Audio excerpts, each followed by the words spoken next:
Israel remembers October 7th. On that day, well, I'll tell you, you can remember October 7th too. You see this large pin here? It's a QR code.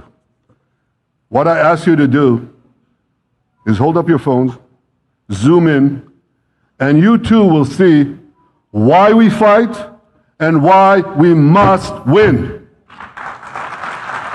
It's all in here. On October 7th, Hamas carried out the worst attack on Jews since the Holocaust. They slaughtered 1,200 innocent people, including over 40 Americans and foreign nationals from dozens of countries represented here. They beheaded men. They raped women. They burnt babies alive. They burnt babies alive in front of their parents. What monsters. And these monsters took them more than 250 people hostage. And those included Holocaust survivors, grandmothers and their grandchildren. Who takes hostage grandmothers and grandchildren? Hamas does.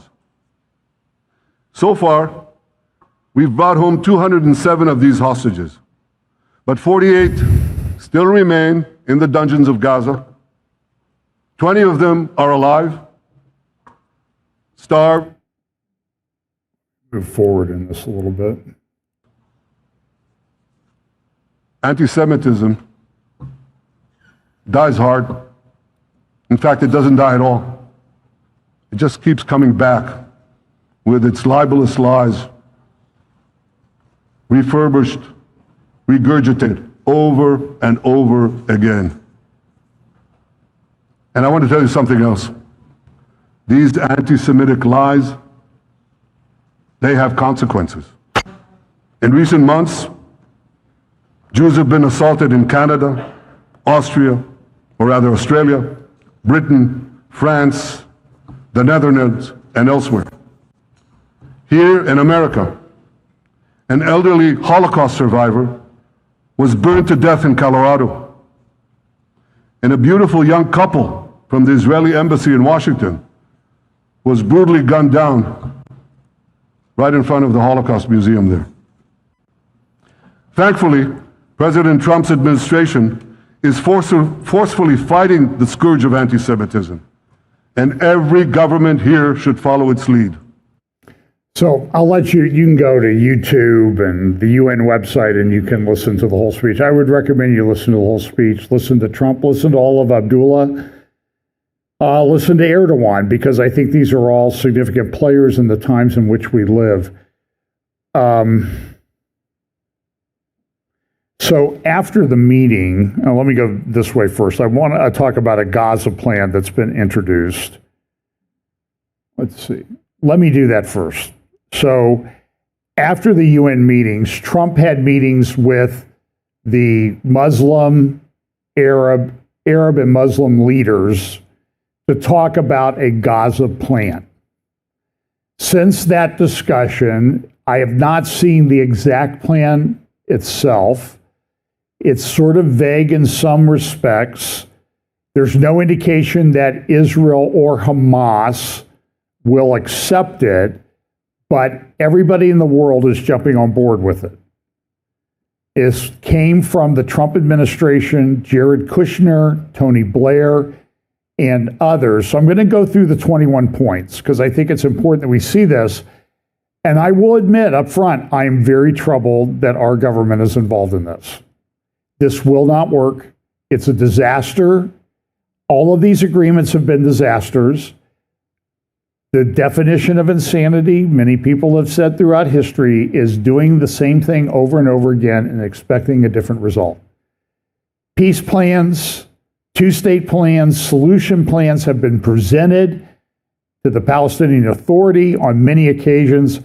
They have all been rejected, and not only rejected, but they've led to intifadas. And there's a big call to globalize the intifada. By the way, while I'm speaking about this, I'm receiving reports on my phone of an active shooter at a church in Grand Blanc, Michigan. Many victims. The church is also on fire. The roof is collapsing. At least this is the reports.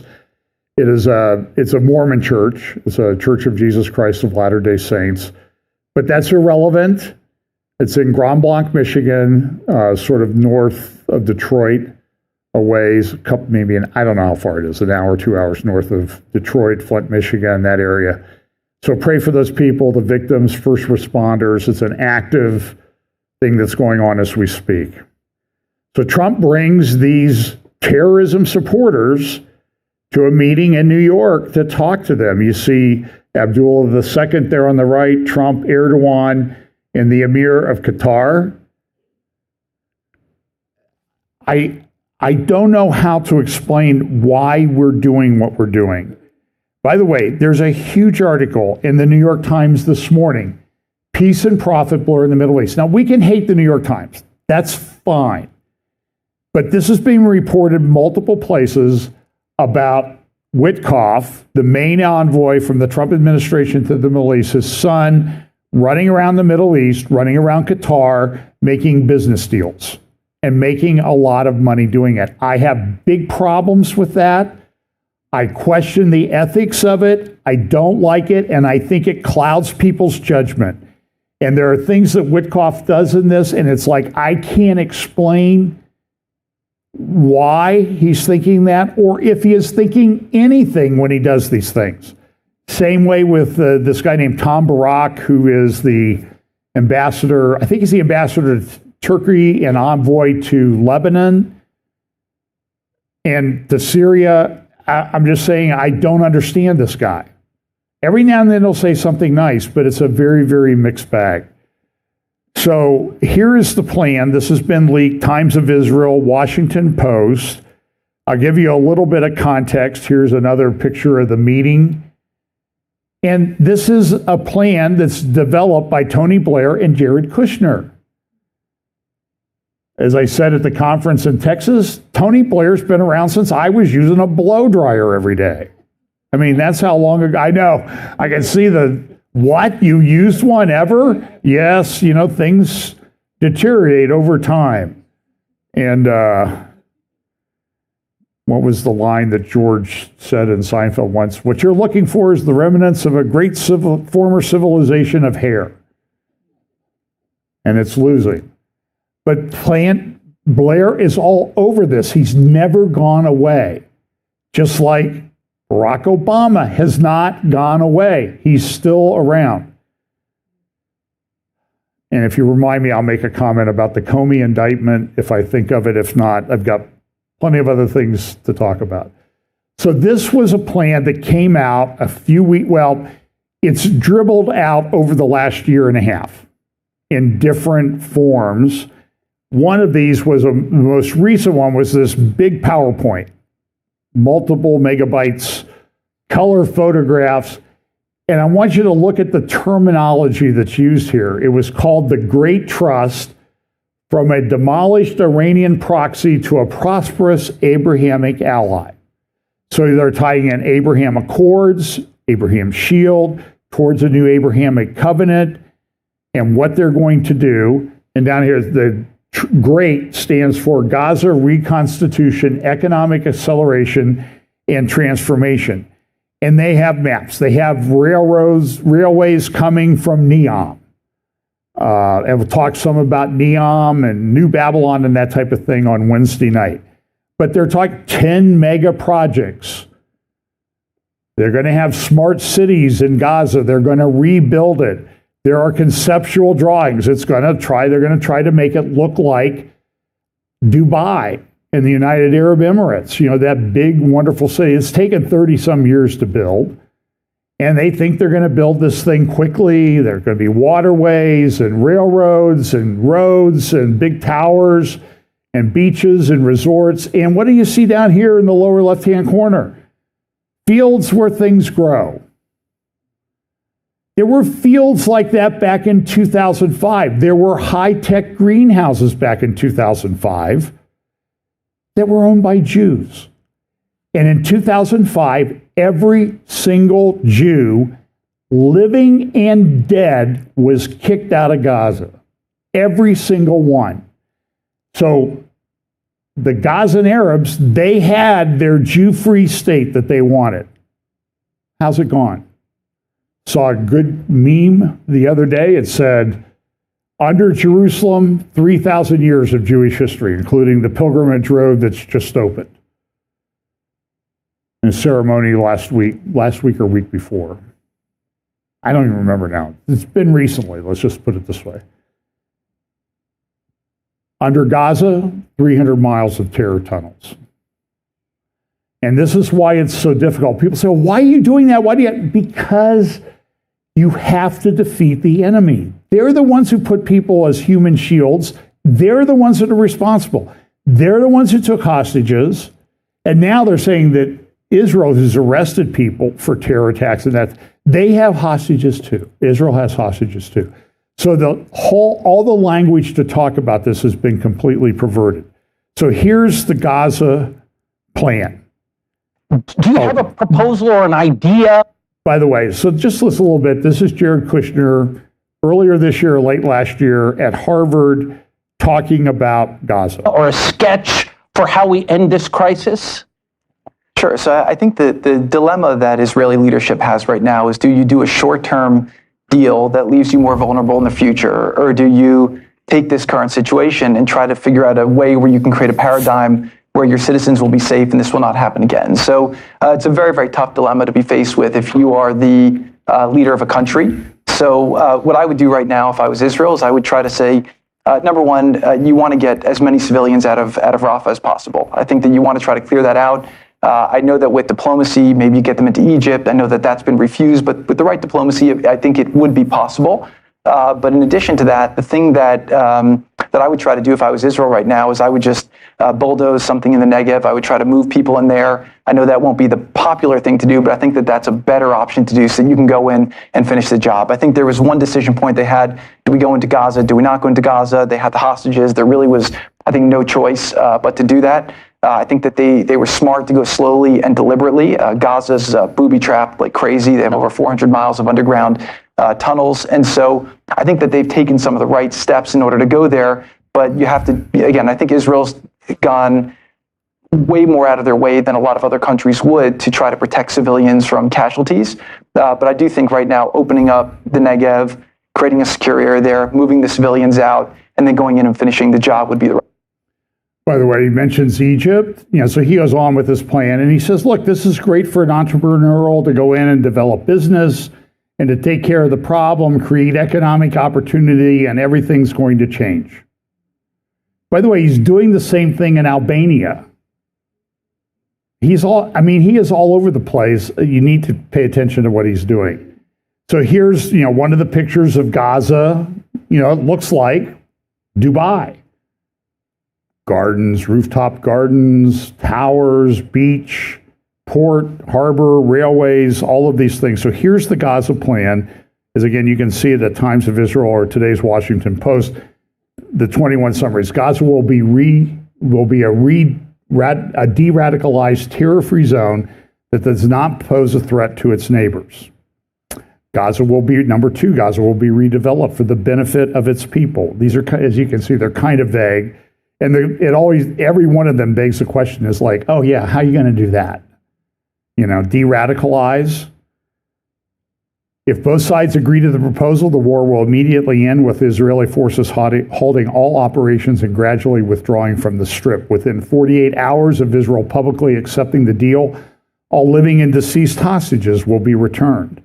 It would have been nice if one person at the UN would have brought that up. I don't remember hearing it except from Benjamin Netanyahu and maybe one other country. Once the hostages are returned, Israel will free several hundred Palestinian security prisoners serving life sentences and over 1,000 Gazans arrested since the start of the war, along with the bodies of several hundred Palestinians. The numbers are really skewed one way on this, by the way. Once the hostages are returned, Hamas members who commit to peaceful coexistence will be granted amnesty, while members who wish to leave the Strip will be granted safe passage to receiving countries. What is the consequence to Hamas? A lot of them had gone, the rich guys had gone to Doha, Qatar. That's why Israel bombed Doha, Qatar. And that operation was not as successful as everybody hoped.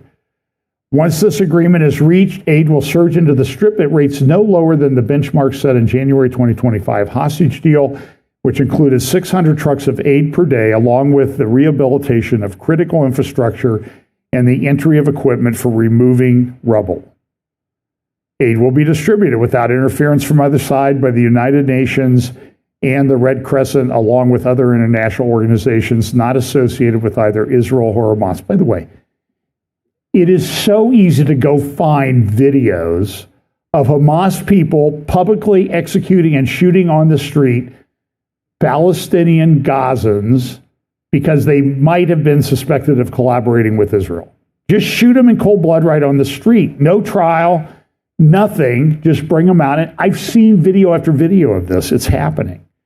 By the way, they post them themselves. It's not like an Israeli operation. Gaza will be governed by a temporary transitional government of Palestinian technocrats. That's kind of an interesting language. We talk about this all the time. And this is their language, Palestinian technocrats who will be responsible for providing day-to-day services for the people of the Strip. That comes from the Abraham Shield Plan, and it also talks about the Strip will be a technocratic administration. So this thing with technology and all this stuff goes pretty wide. Probably won't get to it, by the way. In the UK, Keir Starmer, the Prime Minister, announced this week, if you want to work, you will need a digital ID. Now, somebody said, well, people are going to hire illegal people without digital IDs are going to do it anyway. What are you going to do about that? Well, we're going to convince them not to do it. Okay. Keir Starmer is, if you want the definition of technocrat and why technocracy is bad, go look at a picture of Keir Starmer and what he's doing to the UK. It's unbelievable. An economic plan will be created. This is part of the Gaza plan, will be created to rebuild Gaza through the convening of experts with experience in constructing modern Middle Eastern cities, and through the consideration of existing plans aimed at attracting investments and creating jobs. That sounds like it fell out of Jared Kushner's pocket, in my opinion. That's the way he talks. An economic zone will be established with reduced tariffs and access to rates to be negotiated by participating countries. By the way, this is an American Trump administration proposal that's being floated. They're meeting with the head of the United Arab Emirates because he's on board, because they want to protect the Abraham Accords. So I'm just telling you, people are buying into it. No one will be forced to leave Gaza, but those who choose to leave will be allowed to return. Moreover, Gazans will be encouraged to remain in the Strip and offered an opportunity to build a better future there. Hamas will have no role in Gaza's governance whatsoever, so we'll take care of Hamas. There will be a commitment to destroy and stop building any offensive military infrastructure, including tunnels. Gaza's new leaders will commit to peaceful coexistence with their neighbors. A security guarantee will be provided by regional partners to ensure that Hamas and other Gazan factions comply with their obligations. If you want to know the definition of pie in the sky, here it is. The U.S. will work with Arab and other international partners to develop a temporary international stabilization force that will immediately deploy in Gaza to oversee security in the Strip. I think we've been down this road before. Israel will not occupy or annex Gaza, and the IDF will gradually hand over territory it currently occupies as the replacement security forces establish control and stability in the Strip. If Hamas delays or rejects this proposal, the above points will proceed in terror-free areas, which the IDF will gradually hand over to the International Stabilization Force. Does this kind of ring Bible prophecy? Is this kind of ringing a bell in your head?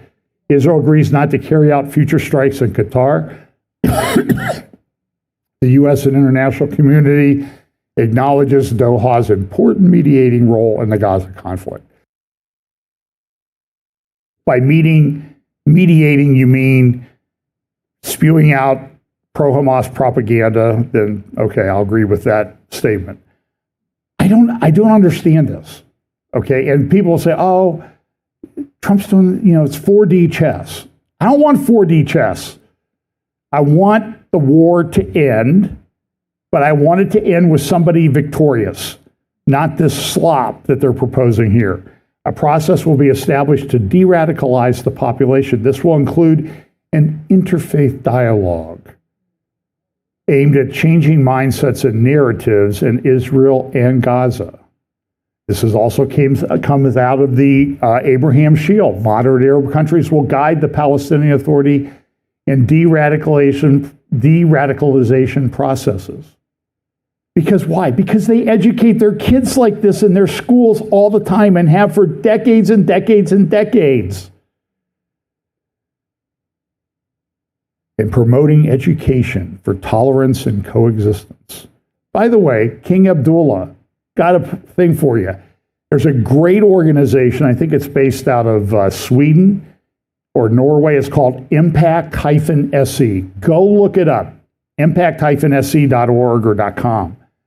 They have report after report after report. Here's a report released back in May of this year, falling short review of Jordanian textbooks for 2024-2025. What did Impact SE find? The radicalization process of children is underway in the Hashemite Kingdom of Jordan. And this hypocrite gets in the well of the UN and says, oh, we want peace, we want coexistence. Baloney. Stop making us think you've changed when you haven't, and this goes on in your country. You hold people in refugee camps in your country, King Abdullah II. When Gaza's redevelopment has advanced and the PA reform program has been implemented, that's another pipe dream, Palestinian Authority reform. The conditions may be in place for a credible pathway to Palestinian statehood, which is recognized as the aspiration of the Palestinian people. The clause doesn't provide details and is not definitive regarding when the pathway to statehood can be established. And finally, point 21, the U.S. will establish a dialogue between Israel and the Palestinians to agree on a political horizon for peaceful coexistence. A Twitter account I follow named Cheryl wrote it. She does a great job. And you can tell by the Israeli flag and her thing, she's pro-Israel, she's Jewish. The thing that stood out to me most about the 20, and I think this really kind of summarizes how I feel about this, stood out to me the most about the 21-point ceasefire proposal by the American administration is that just like the UK and France and Canada and Australia and all the other countries Trump criticized in his UN speech, the U.S. now officially and publicly also recognizes a Palestinian state of some kind. And all it took was a little finesse from none other than Qatar, Saudi Arabia, and Turkey. I cannot disagree with that. I'm troubled by it, okay? And don't write to me that I hate Trump or anything. Listen, I want honesty, not a bunch of nonsense. And I think this is time when we've got to stand up to this. But I'm going to tell you, I'm going to finish up with I've got a couple points to make. The anti-Semitism that fills up my X feed and even on Facebook, even in Christian groups, anti-Israel. I don't like anti-Semitism. I think Jew hatred is a better term, is unbelievable. It is, it's crazy. And it's just not Tucker Carlson or Propagandist Owens or any of those people. They're involved in it. I mean, you're seeing it with regard to the killing of Charlie Kirk. The narrative is Israel killed Charlie Kirk because he was having some doubts about Israel. Now listen, I don't know how to say this in a kind way. If you look at the world and you believe that, you have a problem and you should stay off social media. You cannot analyze things. So Charlie had some questions, and supposedly Israel killed him. That's the allegation. Tucker Carlson, Propagandist Owens, and tons of other channels and accounts say much worse things, and they're still walking around saying it. Marjorie Taylor Greene, people in Georgia, please run somebody against her. Please get her out of public life. Let her go home, run her gym or whatever it is business she owns. She said, well, I just want everybody to know that I'm not suicidal. What's she saying? Because Israel's going to kill me because I'm criticizing Israel. That's what she's saying. By the way, she doesn't have the courage to come out and say that. She talks about how courageous she is. Tell us exactly what you're thinking, Marjorie Taylor Greene. Please spare us. So in New York, Prime Minister Netanyahu, he had a meeting. So a guy named Owen Schroyer, he had a meeting with influencers, pro-Zionist, pro-Israel people, some Christian, some college, some Jewish, whatever. Owen Schroyer is a big Jew hater. I don't think that's a slander. So Netanyahu said something. This was Owen Schroyer's interpretation. And Candace Owens did the same thing. This should outrage Americans. He wants to control speech online and aim weapons at us. Israel is losing the world because of its actions, so he censors it. Conservatives that spoke against this before but are silent now, frauds, cowards, or foreign agents. And I'm telling you, the narrative about Charlie Kirk, and this was an Israeli Mossad operation, that burst on the scene like all at once everywhere. And it was clearly, it's an Iranian, Russian, China propaganda operation. It is so clear and easy to see. But these people won't see it. So what did Netanyahu say that was so bad that Owen Schroyer said he wants to control speech, he wants to launch weapons against us? So here's part of the clip of the meeting. And so here's the AF Post Twitter account. Israeli PM Benjamin Netanyahu briefed American influencers on TikTok, calling the most important weapon in securing support for Israel on the right wing. Information. It is an information war. I've talked about this. This is an eighth war front for Israel. And by the way, it's unbelievable the number of accounts that spew this stuff, including so-called Christian pastors like Joel Webbin, who outright he's a Christian nationalist, Jew-hating pastor, and he'll deny that, but just look at the body of his work, and he'll say he will completely invert the reality of what happened at that meeting. So this post says, he went on to say, weapons change over time. The most important ones are the social media. We agree with that. We see it all the time. The most important purchase that is going on right now is TikTok. I hope it goes through because it can be consequential. Netanyahu mentioned X and Elon Musk as well, saying Musk is not an enemy, he's a friend, we should talk to him. And so he was saying, go out and post, not forcing anybody, not paying anybody to go post things on social media. But how did Candace Owens? Oh, he's buying influence. She said this, he's buying TikTok, to use TikTok. Everybody should leave TikTok right now. Israel didn't buy TikTok. The United States government did, in a deal. You can read about it all over the place. So here's what Netanyahu said. Let him speak for himself. Christian influencers. Okay. He said, we talked about the woke right, and he said, I call it the woke Reich. That's a brilliant observation. The woke Reich, because these people, they're not any different from the woke left. I mean, they're insane. They're the reason. But they're actually meeting on some of the things. And what we have to do is we have to secure that part of the base of our support in the United States. That is being challenged systematically. A lot of this is done with money. Money of NGOs, vast. Money of governments, vaster. Okay? We have to fight back. How do we fight back? Our influencers. I think you should also talk to them if you have a chance. To that community, they're very important. And secondly, we're going to have to use the tools of battle. You know, the weapons change over time.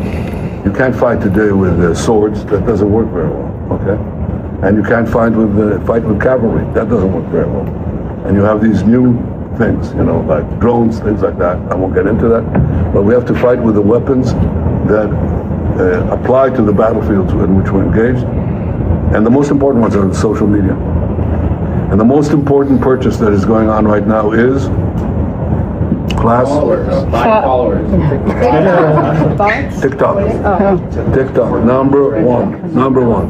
And I hope it goes through because it can be consequential. And the other one, what's the other one that's most important? X. X. That's very good. And, you know, so we have to talk to Elon. He's not an enemy. He's a friend. We should talk to him. Now, if we can get those two things, we get a lot. And I could go on other things, but that's not the point right now. We have to fight the fight, okay? To give direction to the Jewish people and give direction to our non-Jewish friends or those who could be our Jewish our friends. Are we going to succeed with everyone? No. Will there be a strong counterpoint? Yes. Okay, so first of all, did he say that Israel was purchasing TikTok? No.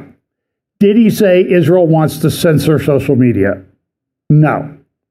He wants to get information out there on social media just like everybody else does.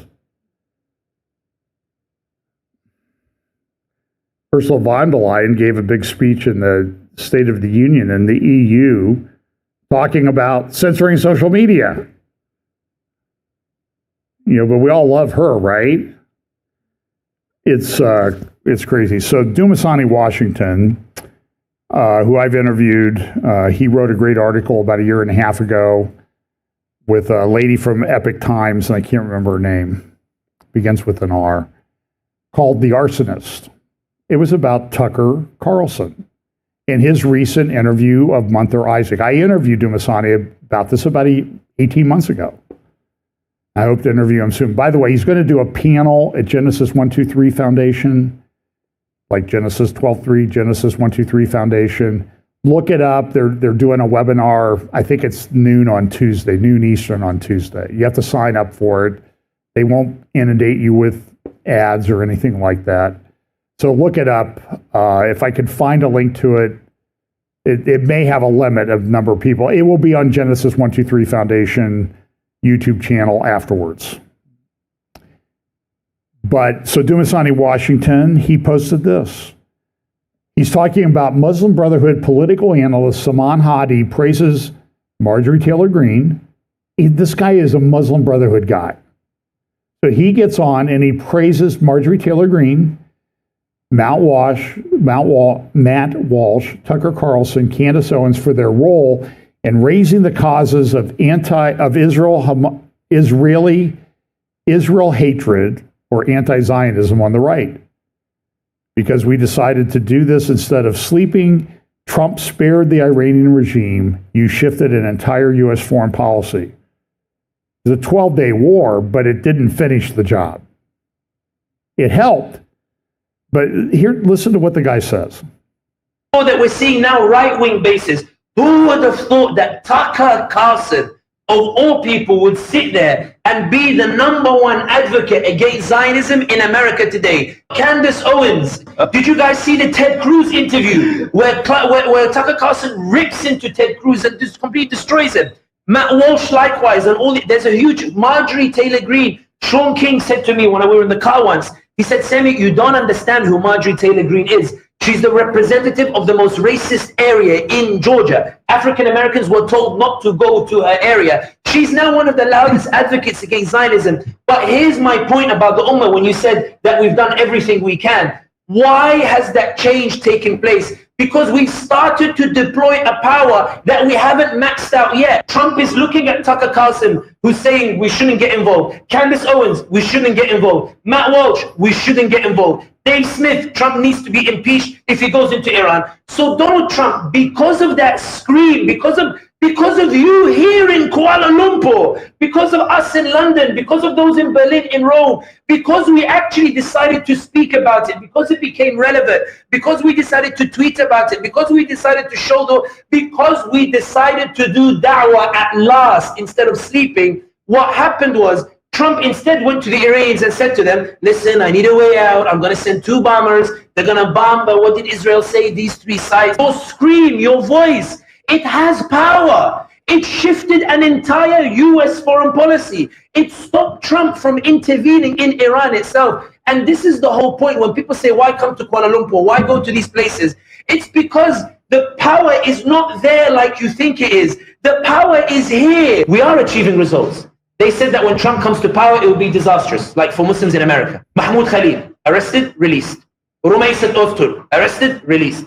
Mohsen Mahdawi, arrested, released. American Muslims for Palestine, tried in Michigan, the case was dropped. Tried in Nevada, the case was dropped. They tried to pass the anti-boycott bill, Marjorie Taylor Greene, she pulled it. They tried to do a non-profit killer bill where the Attorney General would have the unilateral right to remove a tax-exempt status. Guess who removed that clause from the bill? Christian churches who said, why is Zionism intervening in terms of how we decide our non-profit? The reality is that people are making an effort and it's working. Yeah, I can't say I disagree with him. I mean, I think he overstates a few things, but that's the reality. I did play stuff from the something for Palestine that took place up in Michigan a few weeks ago. I played some of those clips, didn't I? I think I did. The people, yeah, I remember that. I know I played them. But I'm just telling you, this is all happening right in front of us. A guy who is a radical communist Muslim is likely to become the mayor of New York. And what did he say? Netanyahu comes to New York and I'm mayor, I'm going to arrest him. You got to see the route that Netanyahu flew from Israel to New York for the UN meetings. He had to fly like down the Mediterranean through the Strait of Gibraltar, wouldn't fly over France, wouldn't fly over Spain. And he did that for symbolic reasons, but he also did, what if there was plane trouble and he lands in the UK, they're going to arrest him. I don't think we understand the world that we live in right now. So when I was in Dallas, I met with some people who live locally who are very concerned about Muslim intrusion into the Dallas and Houston areas. They're building giant mosques, strategic mosques. I have reports from security people say they look like they're designed to withstand the assault of a SWAT team. They're like a small fortress. They're building them around here. One report I got, and so look, I'm not sure if it's not entirely verified, but I trust the guy that told me. They've almost bought all the property around Dallas-Fort Worth Airport. They're setting up madrasas in Houston, in Dallas. We will educate your child till the age of 18. The only thing you have to do in return is when the child finishes school, they have to spend 2 years in politics, dedicated to politics. Why are they doing that? They want to take over. This is not some theoretical thing. And what happens this week? Tucker Carlson releases his 9/11 movie, The Jews Did It. The Jews did it because they wanted to force us to go to war in Iraq. Listen, people involved in that, like David Wormser, who were at the White House in those meetings, in those security meetings and decisions, said that never happened. He made it all up. He lied. It's propaganda. I am just shocked. And so when I see this, so when Netanyahu says that, everybody says he wants to control media. He wants to buy up social media. He wants to get everybody off. He wants to control everything. And that's the narrative. And the narrative is Israel controls the U.S. I don't think so. We have better traffic than Israel, for one thing. And, well, I probably not make the other comment that I want to make. But so listen, you need to be aware of this. I'll finish up with this. What's Putin going to do? Because he's talking about moving into Europe, threatening nuclear war. There's a big meeting that Pete Hegseth is having with a lot of naval and Army people in D.C. or in Quantico, Virginia. Now, he says it's to rally the troops. Other people say we're preparing for nuclear war with Russia. So we'll see. Look, if nuclear war is coming, they're going to get us, right? I mean, I don't have a missile defense system at the house.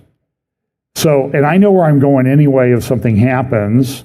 I don't like it, but I mean, Putin's been threatening this off and on for a lot of years. Maybe this time he'll do something about it. I don't know. This also report, America is losing the ability to deter China. This is a report in the Wall Street Journal the other day. Beijing is relentlessly building its military as its leaders issue ominous threats against Taiwan. And you have the Taiwan Straits. And you have this report how Russia is helping China prepare to seize Taiwan. This came from a UK report. And I think there's a link in the notes below this video, and you can watch that.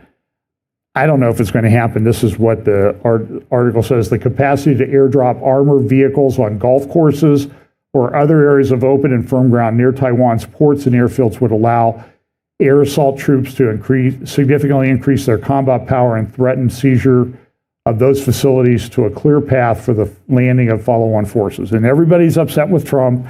He says, well, I think Ukraine can take back what they lost. And all the people everywhere, right-wing media, oh, Trump's taking us to nuclear war and all that stuff. I don't know. It's possible. Okay, I don't think Russia's done particularly well in Ukraine. Somebody did a statistical analysis. If Russia continued to advance at the rate they've advanced in Ukraine for the last 3.5 years, they would take over Kyiv by 21-25. And maybe that's why Putin thinks he wants to live 150 years, because he wants to be around when they finally declare victory or final takeover.